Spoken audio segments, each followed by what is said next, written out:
Let's understand the terms AI, artificial intelligence, machine learning, and deep learning. These terms are loosely used nowadays. Let's have a clear understanding of what these are.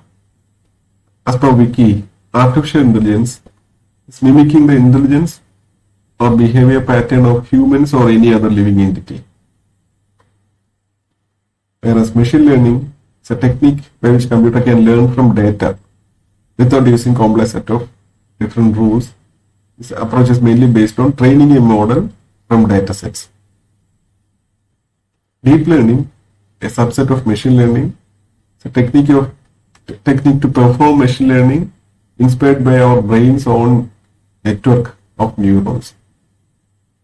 And then further we have generative AI, which is a subset of deep learning. Basically, these days, generative AI is based on transformers. Earlier it was convolution neural network. Now we have transformers. Advantage of transformer being we can scale it to very large extents, and it still learns and generalizes. It's another meaning when it comes to machine learning and deep learning in some context. There it means, in machine learning means there is need for feature extraction.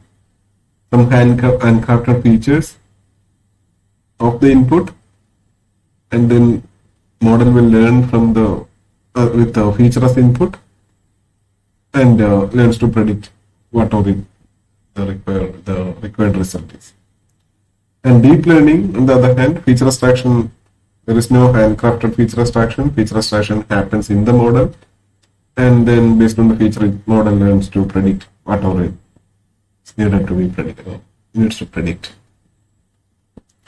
So yeah, that is AI, machine learning, and deep learning.